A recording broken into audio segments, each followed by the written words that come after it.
Hi guys, welcome to another vlog. Today it's gonna be a little different. Many years na to in the making. We've been wanting to share this story, but we wanted to make sure na it was the right time. The month of November is National Adoption Month. We thought it would be a good time for us to share our story on how we became a family. Me and Jimmy got married in August 2010. It was a challenge for us to have a child. We didn't lose hope, and God was faithful. It's just how we started our family wasn't how we thought we were going to start our family. First couple of years, it was frustrating, especially on my part. I think because a lot of our friends would always post na may baby, so there's round one. All of a sudden, they're posting again, there's another baby, and yet we have no baby. Naturally, my parents were wondering when we were going to have children. Likewise, with her side, asking when we would have children. I also want to bring awareness about that, like to other, people na be sensitive also to the couple's feelings. Think about the things also that you say, kahit na, as a joke lang naman or something. Kasi, mahirap din for a couple na trying to have a child. Tapos yung sabihin ng doctor na, there's nothing wrong with you guys, it's just a timing. I think that's where a lot of the frustration comes from, because you're checking with your doctor and he's saying that you and your spouse are okay. The first year, second year, okay, it's been a little while, but now you're talking about the third year going into the fourth year. Now people's good intention almost becomes a little bit of concern, because they want to make sure that, hey, are you guys okay? How come you guys can't have kids? So and of course, naturally the pressure from family, doesn't make it any easier. For some reason, I've always had a heart for babies or for orphans. I'd pray for a child, but then I'd like watch videos. Remember adoption videos? I'd be on our balcony, like for hours, just watching mga YouTube videos of adoption stories. And then I'd bring it up to him. But Jimmy's take in the beginning was, let's try to have ours first, and then we can talk about it after. Adoption was something that I wasn't opposed to, but I just felt like for LJ and I, being two, younger adults, let's try to take the opportunity to start our family, and then the opportunity or the option to adopt, a child is always an option for us down the road. She told me about a baby who was there in the province, and if I was okay if we brought the baby home. I just thought about it for a quick second, and I said, sure. And next thing you know, she was on her way home with this baby. It was just kind of like, wow, like this is what it feels like to be a father to a baby. Fast forward, there was a matching process. The baby was matched to us, but then a few months after waiting, all of a sudden we get a letter saying, oh, sorry, we made a mistake. You're planning to welcome this baby into your home, and then all of a sudden it doesn't work out. It doesn't work out. But again, it was all part of God's plan, and it opened the door for our family going forward. After that time, see Jimmy, we were both really hurt. That was Christmas season, December 2013. It was like the worst holiday season for us, because like we prepared the home to welcome a child and all that stuff. Yeah, it didn't work out. For me, it was therapeutic to go to different shelters or different orphanages. I would frequent one here in our area. Jimmy was like, he said, if you want to go to those places, that's fine, but I need to stay away because I don't want to attach myself to another child, and then just it's basically ripping your heart off. LJ's time at the orphanages were her way of coping with what happened. It was a tough time for me personally, because again, you wait that long to feel like you're a dad and to a child, and then all of a sudden it's like, okay, you're not. And so I was struggling within personally, and I was also we were struggling as a couple, and it was even affecting my job as a basketball player. And I just felt like let me get back to focusing on my career, because I still have a job to do. It's our source of providing for the two of us as a married couple and our family. And so I really poured my focus and my heart back into my job. The orphanage that I'd go to a lot here, I was always with my auntie, Tita Baby. We were always together throughout this whole thing, and then one of the caretakers mentioned Grace to be Born. So I decided to go and visit Grace to be Born. There were 3 toddlers there. One of them was Ian, and instantly we hit it off. I remember the first day, like the first time I met him, I was with my tita, and I was like, The babe so, pwede siyang anak namin because he was really active. He's like a muscular little kid na sobrang active. He's kind of clumsy, kind of like me. The active part was like Jimmy. Like I said, it was therapeutic for me to spend time with kids, but it wasn't because I was looking for a child to replace the other baby that was supposed to come home. But I just clicked with Ian, and then for some reason, I got attached to him. I'd play with him and then the other toddlers also, but like he would always come to me. He'd always just play. We were really close. I kept telling Jimmy, you should meet this little boy, but he's like, nope, I'm good. Yeah, I was opposed to it. Again, I just didn't feel like I just didn't want to make that connection. To have what happened, with us with the previous experience. So, LJ asked me numerous times, you should come with me, or you should meet him, and I just said, hey, listen, I'm glad that that's your way of coping with all this, but I'm just gonna remove myself from that environment until I can get to the point where I can deal with it. So yeah, after a few visits with Ian, because I tell my friends about him, so a couple of our friends would come with me to visit.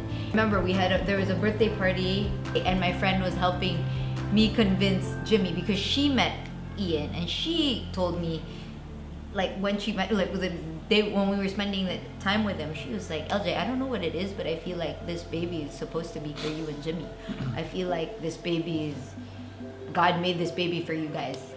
She really lit up when she talked about Ian, and so we just kept praying about it, and I felt like God was kind of just telling me to soften my heart and not hold any grudge about what happened, to just be open to what you've been trying to tell me, to meet him. I finally agreed that I would go to the orphanage with her to meet him for the first time. You guys just clicked, like. I meet this kid for the first time, and he gives me a hug, and it's just like, that was it. I told her that day, whatever we need to do as foster parents to try to see what we could do about trying to go through with this adoption process. Okay, so we're now here at Grace to be Born. It's a shelter for women in crisis. So this is where we found our son. So let's take a tour. Dito yung nursery nila, where I first saw Ian. If I'm not mistaken, he used to stay in this crib. So these are one of his cribs. This was his area right here.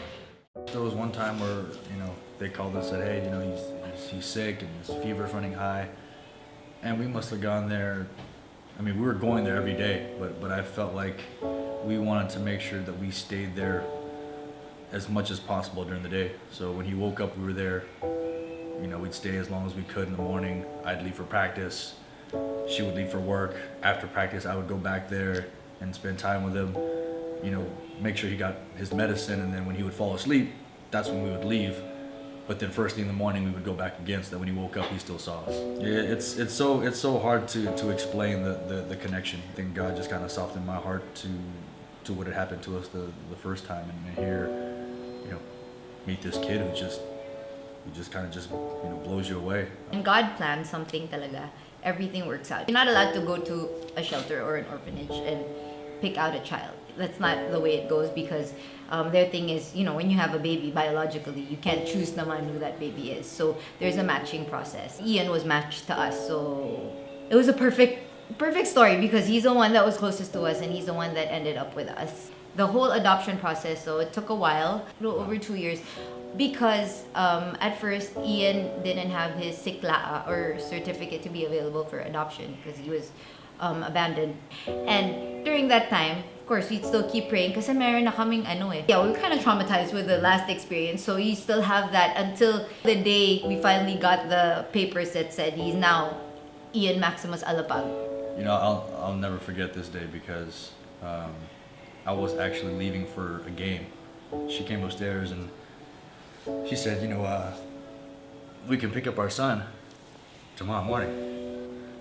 I'm locked in getting ready for this game, and she comes in and says, hey, we can pick up our son tomorrow morning. probably the only time in my career I said, man, we could screw the game. I remember that night I played horribly, and nobody knew why. But you know, I mean, the only thing that I could think about was that we were gonna be there at the orphanage right when they opened. We went there the next morning. He was already awake, and I'm gonna go upstairs, and you know, we don't really know each other, but there was just, again, can't even explain it. He was ready to go. He came running out. They came running out. He's even pointing to his bag. Yeah, grab this bag. It was, because I've seen kids be like, meet their parents for the first time, but with him, it was like he was ready. He was pointing to his bag, and he's just He grabbed his bag. because he couldn't talk yet, but he was just and pointing. came running out and gave me a hug, and he was like pointing to the door like, well, you know, my mom and dad are here to pick me up. So, again, you know, our son is, you know, just turned 7 already, and I think about that story, and I remember like it was yesterday. So this is the area where Ian used to sleep, and then we'd spend time with him when I'd visit him. Ever since naman, like, he went home with us, we'd still come here regularly. This is one of the first toy that we gave to Ian. Grace to be Born will always be close to our heart, and we will forever come here and visit. That whole year, 2013 was like really bad. December 2013 was a really bad year. But God was just teaching us to just be patient because He had something bigger for us. We were praying for 1 baby, but He ended up blessing us with 2 because 3 days after we took Ian home, I found out I was pregnant with Kiona. And I gave birth to Kiona. We lost the first baby December 2013. I gave birth to Kiona December 2014. So it was like He planned everything. He's like, no, your first child should be a baby boy. I have this baby boy waiting for you. Just be patient. Same year we took Ian home was a World Cup. Found out I was pregnant. And I always say it's just God's intervention because we were able to get a passport for Ian and a visa in 1 week. And we were worried too because we weren't sure if it was a good idea to bring him on such a long flight. And I was 6 months pregnant. She was pregnant, and to bring, you know, a kid who wasn't even 2 years old yet on such a long flight from Manila to Spain. She knew how much it meant to me to have him there, and it's crazy because we still have video from our time there, and he still remembers it. Here we are, my son, walking around. Say hi, say hi, say hi. Welcome to Madrid, my son. Your daddy kiss. So we're here in Sevilla on our way to our last shoot around before showtime tomorrow night. Ian, you're with daddy. All this action got you a little tired today. But when we get to the gym and get to the arena, I'm sure you'll be awake. Yes! Yes! Ian, here you are, baby, on the court of the World Championships. The first game, well, the game that you guys won in Spain, was actually Ian's second birthday. And we celebrated the win, and we celebrated the second birthday there in Spain. So it's been everything. You know, you meet this child, and you know you have a connection, and God has a way of just working things out. And next thing you know, he's matched to us. One of the most special days of our life for sure, because it just kind of signified us being a family. You know, LJ's always had this quirky thing about the number 3.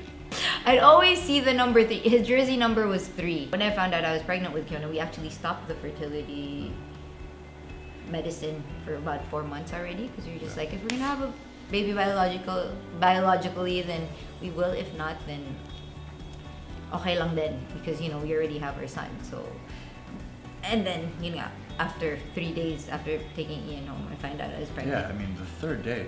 I mean, there's no other explanation that I can come up with other than it being God's will. And I'm watching TV, and she's just like, "Yeah, you better come over here." And she's in the bathroom, and she's holding her pregnancy test. I took 3. Kasi the first I wouldn't, because we waited so long, diba? Almost 4 years. Like, is this real? And sure enough, when she took it, when I came back, the same 2 lines were there.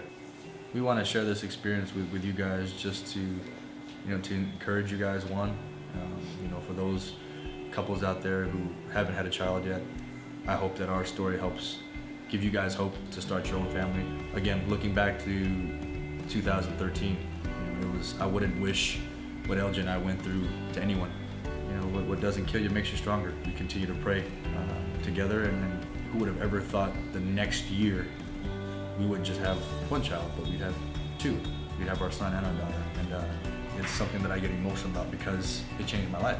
You know, when you become a parent, you know, things change.